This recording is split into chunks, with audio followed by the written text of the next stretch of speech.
Shalom Aleichem, on est dans les halachot de la Tfila, Shaliach Tzibur. Les Karaïm. Qu'est-ce que c'est les Karaïm? Il faut savoir, malheureusement, quand on a reçu la Torah du Sinaï et Moshe Rabbeinu, il a transmis à Yeshua, Zkenim, Anshek, les Ekdola, après les Nebiim, etc. Il y a eu beaucoup de machlokot. Ça a commencé d'après Rabbi Yosef ben Yoézer. Il a commencé les machlokot. Avant, il n'y avait pas de machloket.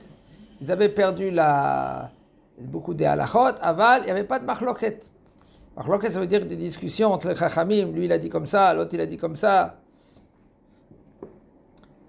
Et malheureusement, il y a des élèves qui ont mal compris leur rav, comme par exemple Batius et Tzadok. Eux, ils ont commencé par exemple de faire les tzdokim, les batiosim.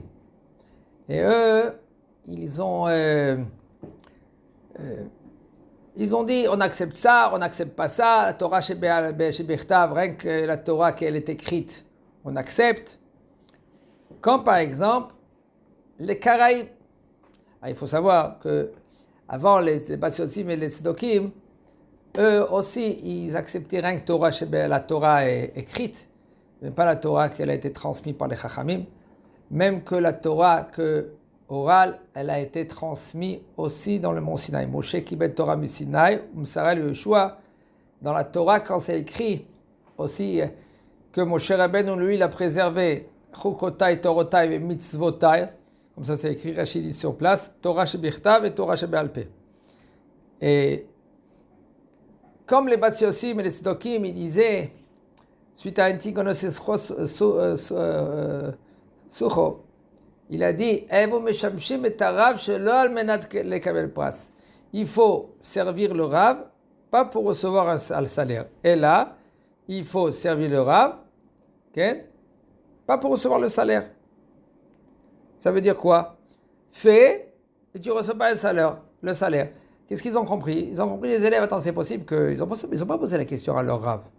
Poser la question au Rav, non, ils veulent rester dans leur taout. Taout, c'est pas rien qu'ignorance, c'est leur... ils se sont trompés. Ils veulent rester dans le fait qu'ils se sont trompés. Maintenant, ils ne cherchent pas maintenant à poser la question au Rav. Qu'est-ce que ça veut dire? Et ils se sont posés la question seule. Quoi? Est-ce que c'est possible qu'il y a un élève que lui, ou par exemple un ouvrier qui va travailler, à la fin il ne va pas recevoir un salaire? Et là, qu'est-ce qu'ils ont fait? Ils ont pris leur idée à eux et ils sont partis ailleurs. Ça veut dire qu'ils n'ont pas accepté la Torah Shebe'alpeh. Mishnayot, toutes les Gemarot, tout ce qui s'est passé après. Les Karaïm aussi pareil. Et eux, les Karaïm, ils acceptent rien que Torah Shebichtav, Torah écrite. Et si par exemple, il y a des Karaïm aujourd'hui, il y a des groupes de Karaïm, et ils disent clair, et eux ils sont des Karaïm. Alors si maintenant il veut se marier aussi, ou par exemple, puisque maintenant ils ne croient pas à Torah Shebe'alpeh, alors on ne peut pas le prendre et l'associer parmi les 10. S'il y en a 9 et il y a un Karaït, il n'y a pas de minyan. Et si tu vois dans une communauté qu'ils mettent quelqu'un qui est Karaït, c'est sûr et certain, s'il est Shaliach Tzibur, tu pars de la Beit Knesset. Si il y en a 9 et parmi le Karaït, c'est 10, tu pars de la Beit Knesset. Mieux tu pries seul que tu pries avec eux. Pourquoi? Parce qu'eux, ils n'acceptent pas Torah Shebe'alpeh, la Torah qu'elle est orale. Comme ça est écrit dans Hérouvin, par exemple. Un homme que lui, qu'il envoie son Hérouv. Fait Hérouv, ça veut dire que tu pourras y aller tel et tel endroit et continuer encore 2000 amas. Okay? Et tu envoies ton Hérouv entre les mains de quelqu'un que lui, qui ne croit pas au Hérouv.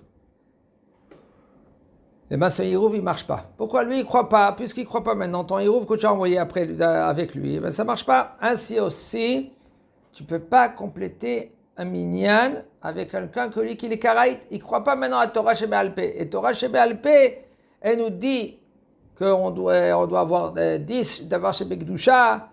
Ce n'est pas écrit clair dans la Torah. Aval, les Chachamim, ils nous ont institué, ils nous ont dit que c'est Xera Shava, et on apprend Eda, Ma Eda Zot Lachem, et Eda, c'est les explorateurs, Kod Davar Shebekdusha chez Eda, mais là,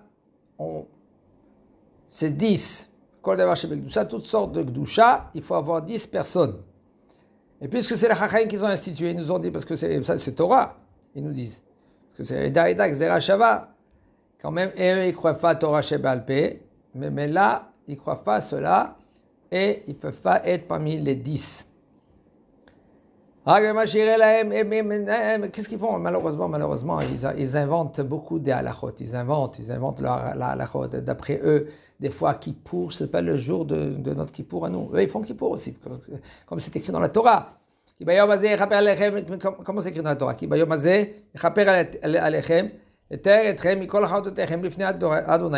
Ça s'écrit clair dans la Torah. Alors maintenant, eux aussi, ils font Kippour. Mais quel Kippour, ou par exemple, d'après leur compte à eux,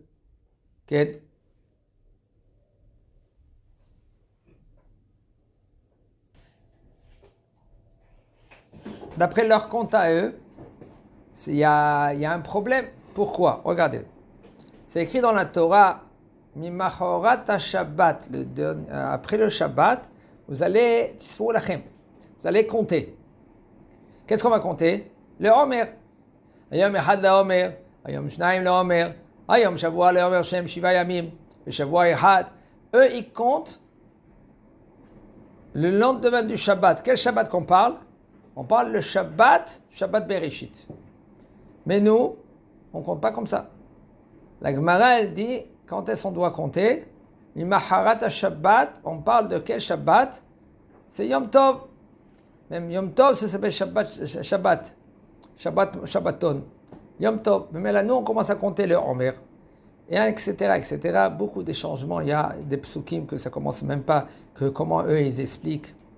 Et il y a des discussions, même quand le Kohen Gadol, il devait y aller maintenant, pendant toute la nuit, il veillait, et on l'enseignait. Et si c'était un Talmid Chacham, lui-même, il enseignait les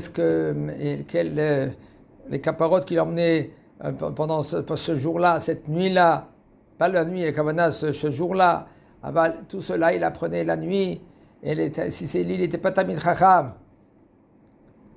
Alors on emmenait un Talmid Chacham qui l'enseignait, et s'il était tzdoki, on lui fait jurer, ne change pas de tout ce que tu vas faire. Et lui jurait, et eux, la Mishnah dans Yoma, elle dit comme ça, Em porshim, ve'em porshim, u boche, ve'em bochim. Eux, il part à droite, il part à gauche, et puis lui, il pleure. Pourquoi eux, ils pleurent? Parce que peut-être il est zdoki ou il n'est pas zdoki, et lui, maintenant, il pleure. Peut-être que maintenant, parce qu'ils l'ont soupçonné que lui, c'était un zdoki, etc. On voit, il y a Baruch Hashem, beaucoup de discussions, beaucoup de problèmes. Am Israël, ils ont passé. Même après la discussion, même avant la destruction du temple, il y avait des machlokot. Ça dépend du roi, ça dépend.